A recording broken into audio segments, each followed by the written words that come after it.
Boa tarde, é um privilégio aqui estar mais uma vez com vocês, colaborando aí com a educação de todo o estado de Pernambuco. Eu sou o professor Aquiles Cavalcante e a gente vai continuar o assunto que iniciamos na aula anterior de equilíbrio químico, tá? Então, antes da gente iniciar, propriamente dito, então se você tiver alguma dúvida, quiser fazer algum contato, quiser esclarecer, quiser ter acesso a esse material, não importa se você é estudante, se você é professor do estado de Pernambuco, é só entrar em contato comigo. Então entra lá no Instagram, Aquiles_Cavalcante, manda uma mensagenzinha lá dizendo o que é que você precisa, que aquilo que tiver ao meu alcance, a gente está aí sempre disposto a colaborar. Tranquilo? Então, sem mais, vamos embora. Então, a gente vai continuar falando de onde paramos. Então, na aula passada, nós falávamos da constante de equilíbrio, que é um valor numérico que faz uma relação entre a quantidade de produtos e a quantidade de reagentes em uma reação. Lembra o que é um equilíbrio químico? Algumas reações químicas eu tenho reagentes se transformando em produtos, mas ao mesmo tempo os produtos voltam a se transformar em reagentes. E isso fica um ciclo eterno. É como alguém que caminha sobre uma esteira em funcionamento. Você caminha para frente, a esteira te leva para trás. Se ambos estiverem, você e a esteira, na mesma velocidade, vocês não sairão do lugar, apesar de estarem em movimento.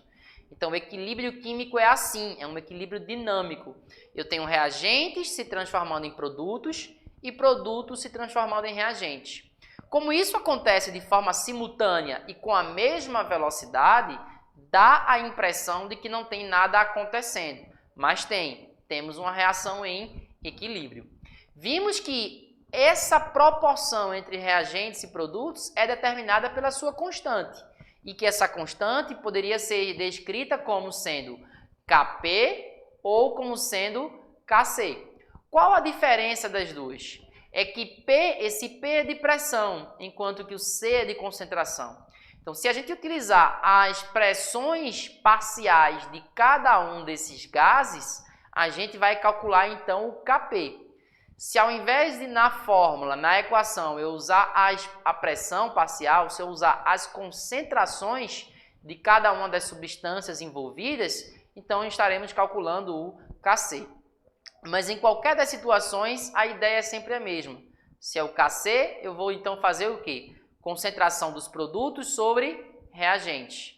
Como o produto dessa reação é amônia, olha lá aqui, ó, amônia é o produto, e a sua quantidade no coeficiente estequiométrico é 2, então eu pego essa concentração e elevo ao quadrado. Tá vendo aqui? O coeficiente da amônia é 2, então elevamos ao quadrado. Como só tem ela de produtos, você já vai aí para o seu denominador, né? Então, nos reagentes, na parte de baixo dessa divisão, colocamos os reagentes. Quem são eles? O nitrogênio e o oxigênio, certo? Aliás, perdão, o nitrogênio e o hidrogênio. Então, concentração do nitrogênio elevado a 1, porque é o valor do seu coeficiente, vezes a concentração do hidrogênio elevado a 3, porque esse é o seu coeficiente.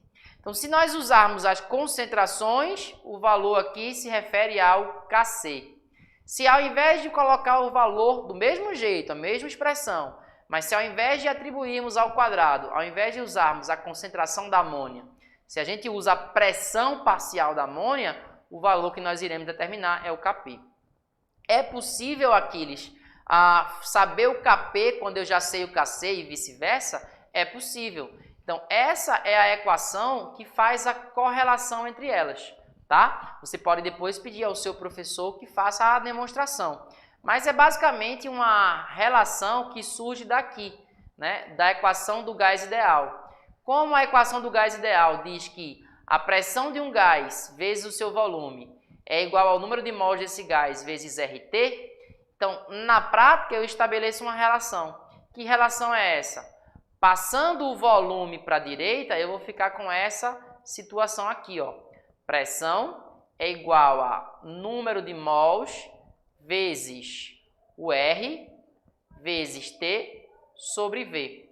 E aí, esse número de mols sobre V é justamente a concentração. Então, pressão se relaciona com a concentração, através de uma variável RT. R é uma constante, mas a temperatura varia de acordo com a condição do equilíbrio. É por isso que eu consigo então relacionar pressão e concentração utilizando apenas RT como ferramenta, tá? Por fim, a gente também precisa fazer um tal de ΔN. O que é esse ΔN? Esse ΔN se refere à quantidade de produtos e de reagentes envolvidos no processo. Então, esse ΔN você vai sempre calcular da seguinte maneira. Em química, em física, como seria um delta qualquer coisa? Seria alguma coisa final menos alguma coisa inicial. No nosso caso, o ΔN, a gente vai fazer número de mols dos produtos menos o número de mols dos reagentes. Por que a gente faz dessa maneira? Porque nos produtos é o que eu tenho, ou os produtos é o que eu tenho no final da reação. Enquanto que no início da reação o que nós temos são os reagentes. Então, se eu fizer o número de mols menos o número dos reagentes, né? Número de mols dos produtos menos número de mols dos reagentes, o que eu vou calcular é o ΔN. Então, sabendo disso, eu posso fazer a relação entre Kp e Kc. Que relação é essa? O valor de Kp é igual ao de Kc vezes, aí abre parênteses aí, né? O R vezes T. E esse produto aqui, ó, o R vezes T, é elevado a ΔN. Quem é o nosso ΔN? Número de mols dos produtos menos o número de mols dos reagentes. Aqui embaixo a gente tem a aplicação para o equilíbrio em específico. Então, nesse equilíbrio eu tenho 2 mols de produtos, né, que é a amônia, e 4 mols de reagente. Um é o hidrogênio, aliás, um é o nitrogênio e 3 o hidrogênio. Então, somados, 4 mols. Então, a quantidade vai ficar 2 menos 4. Isso dá exatamente o valor de menos 2. R é uma constante, a constante do gás ideal, enquanto que T é a temperatura do equilíbrio, que tem que ser informada na questão. Fazendo então essa relação, eu consigo converter uma constante na outra. Então, a gente já pode adiantar aqui de cara o seguinte: a única coisa que vai modificar o valor dessa constante é a temperatura, tá? Então, temperatura é a única coisa, a única grandeza capaz de mudar o valor das constantes. Porque R é uma grandeza fixa, né? É uma constante de proporcionalidade, para ser mais exato. O termo grandeza nem é adequado, né? Constante de proporcionalidade. Então, a única forma de alterar os valores de Kp e Kc para a mesma reação química é mudando a sua temperatura. Então, se eu faço aquele equilíbrio a 25 graus, ou a 50, ou a 100 graus Celsius, para cada temperatura teremos um valor de Kp e um valor de Kc. Existe uma e somente uma situação em que Kp é exatamente igual a Kc. E que situação é essa, Aquiles? É quando esse ΔN vale zero. Porque imagina que se no lugar de 2 aqui eu tivesse zero, o que acontece? Qualquer número, seja ele simples ou um produto, né? Quando eu elevo a zero, o seu valor passa a ser 1. Então, na prática, se esse ΔN fosse zero, o RT seria cancelado da minha equação. Consequentemente, o Kp seria exatamente igual ao Kc. A pergunta é, quando que o ΔN vai ser igual a zero? Quando a soma da quantidade dos produtos for igual à soma da quantidade dos reagentes. Se tivéssemos 2 mols de produtos e 2 mols de reagentes, seríamos aí um Kp igual a Kc. Se a quantidade de reagentes fosse 3 mols, para Kp ser igual a Kc, a quantidade de produtos também teria que ser os mesmos 3 mols, entende? Se a quantidade, então, de mols for diferente nos reagentes e nos produtos, automaticamente Kp e Kc têm valores diferentes. Compreendeu? Então, a única situação em que não faz diferença o valor de Kp e de Kc é se a quantidade de produtos e reagentes forem rigorosamente iguais. Lembrando que quando a gente calcula Kp, a gente só usa os valores dos gases. Quando a gente calcula a Kc, a gente usa os valores de qualquer coisa capaz de se dissolver num líquido. Via de regra, a água. Então, qualquer coisa aquoso ou qualquer coisa gasosa vai ser inserida aí no nosso cálculo da constante. Então, cuidado, porque num equilíbrio desse tipo, onde todo mundo é gás, essa observação que eu fiz não é muito importante. Mas existem reações onde algumas substâncias serão gasosas e outras serão aquosas. Então, isso também vai ser um fruto de divergência no valor de Kp e no valor de Kc. Então, fica atento a isso, tá? Agora a gente vai partir para o princípio de Le Chatelier. O que é esse tal princípio de Le Chatelier? Ele diz que, uma vez que uma reação se encontra em equilíbrio, se alguma coisa externa causa uma perturbação naquele equilíbrio, a reação vai tentar se reajustar de alguma maneira para minimizar essa perturbação. Daqui para frente, a gente vai se dedicar a entender quais são essas coisas que perturbam o equilíbrio.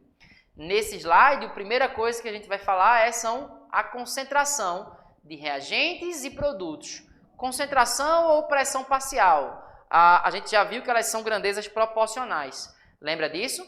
Pressão ela é igual à concentração desse gás vezes, vamos corrigir aqui, né?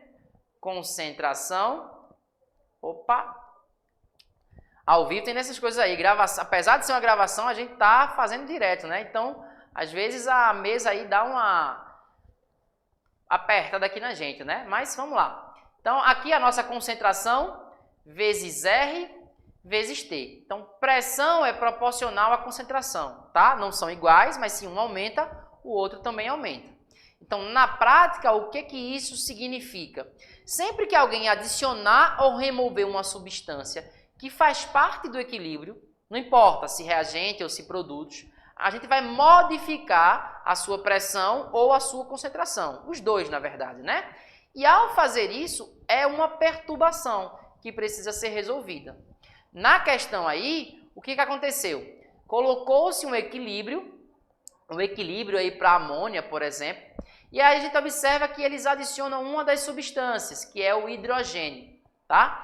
E aí quando a gente adiciona o hidrogênio, o que acontece aí na prática? A quantidade instantânea, naquele exato momento que se adicionou o hidrogênio, a sua quantidade aumenta, ela cresce. Isso vai fazer com que a reação de hidrogênio com o nitrogênio se transformando na amônia seja mais rápido. Por quê? Em cinética, a gente aprendeu que quanto mais rápido as moléculas colidem, maior a velocidade com que ela se transforma nos produtos. Então, se eu tenho mais moléculas de hidrogênio lá no meu recipiente, naturalmente vai ser mais fácil com que uma molécula de nitrogênio bata nela, acerte esse hidrogênio. Então, como essa probabilidade de colisão entre os reagentes aumenta, a velocidade dos reagentes se transformando em amônia acaba aumentando. Na prática, o que nós vamos observar? A quantidade de hidrogênio progressivamente diminuindo. Vai voltar a ser o que era antes, Aquiles? Não, não volta a ser o que era antes, tá? Mas ela vai dar uma diminuída. Então, no instante inicial, você adicionou, a quantidade aumentou. Logo em seguida, a gente teve um aumento, aí, com esse aumento na quantidade de reagentes, a reação vai começar a se processar mais rapidamente e essa quantidade de reagentes ela vai diminuindo, ok? A amônia, que é o produto, é exatamente o contrário. Então, a quantidade dela inicialmente não sofreu nenhuma alteração. Mas como a reação de reagente virando produto se transformou, ficou mais rápida, a concentração dos produtos começa a aumentar. E até quando isso vai durar? Até que o equilíbrio seja refeito. Veja, preste atenção. O que nós temos aqui na prática é o seguinte: as reações de reagente virando produto têm a mesma velocidade que produto virando reagente. Quando você adiciona uma das duas substâncias, né, reagentes ou produtos, você aumenta essa velocidade. Então, o que nós fizemos aqui na questão foi aumentar a quantidade de reagentes. E ao fazer isso, eu tornei essa reação mais rápida, reagente virando produto. Com essa mudança, na prática, o que está acontecendo? A quantidade desse produto está aumentando. E aí, se a quantidade dele aumenta, a sua velocidade no sentido contrário também vai aumentar. Até que haja um novo equilíbrio, certo? Então, toda vez que adicionarmos ou retirarmos uma substância, o sistema vai se reequilibrar. Então, se a gente escrever aqui a nossa reação, a gente já viu ela, né? 3 moléculas de gás hidrogênio mais uma molécula de gás nitrogênio, formando um equilíbrio aí com a amônia, tá certo? Então, 2 moléculas de amônia. Então, o que nós fizemos? Aumentamos a concentração de hidrogênio. Então, naquele recipiente, eu fui lá e adicionei. Na prática, o que vai acontecer? Como tem excesso de moléculas de hidrogênio, elas vão colidir com o nitrogênio e vão se transformar em amônia.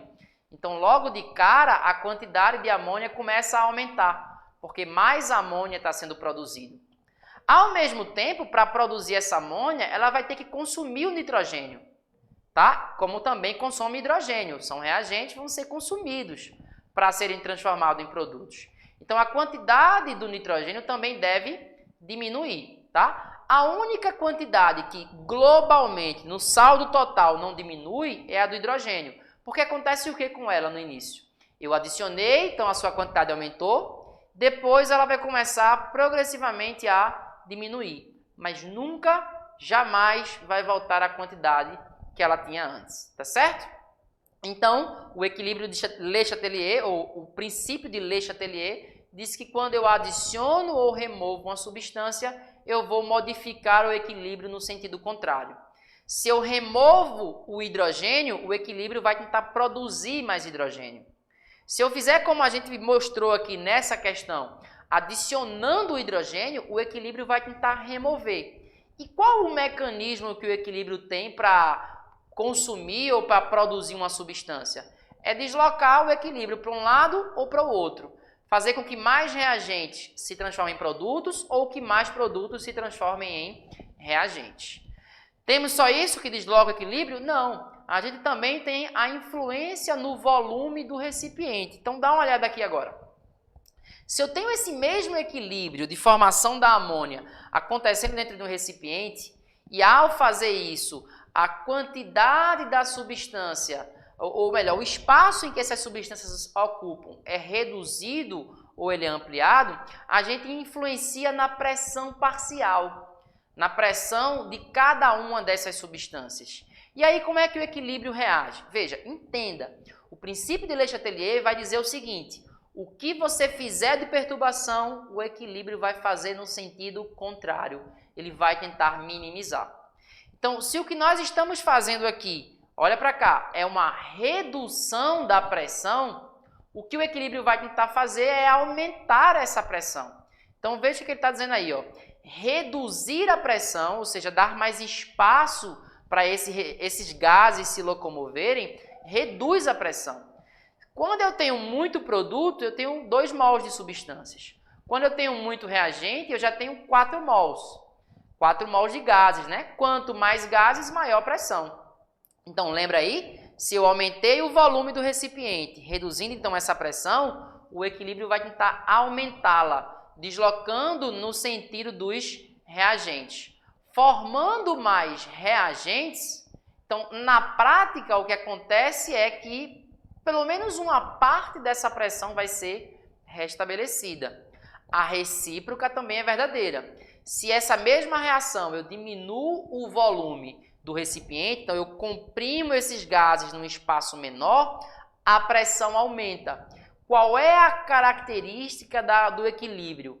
É tentar minimizar essa perturbação que eu estou criando.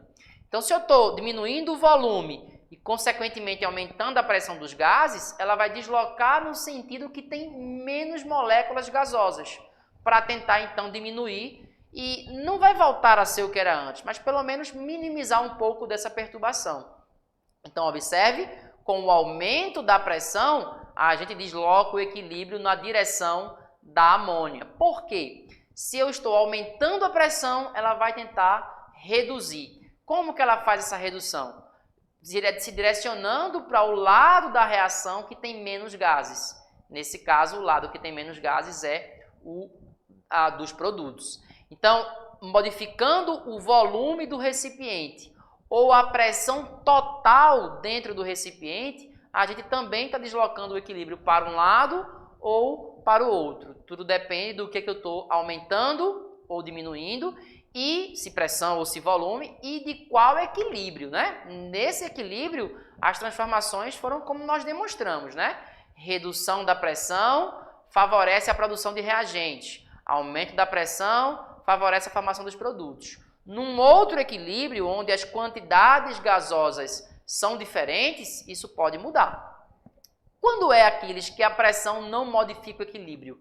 Quando não há gases na reação ou quando a quantidade de gases é igual entre os reagentes e produtos. Então, se nós tivéssemos 3 mols de gases nos reagentes e 3 mols nos produtos, aumentar a pressão ou o volume do recipiente não faria diferença nenhuma. Então, não deslocaria o equilíbrio, tá? Então, fica ligado nisso.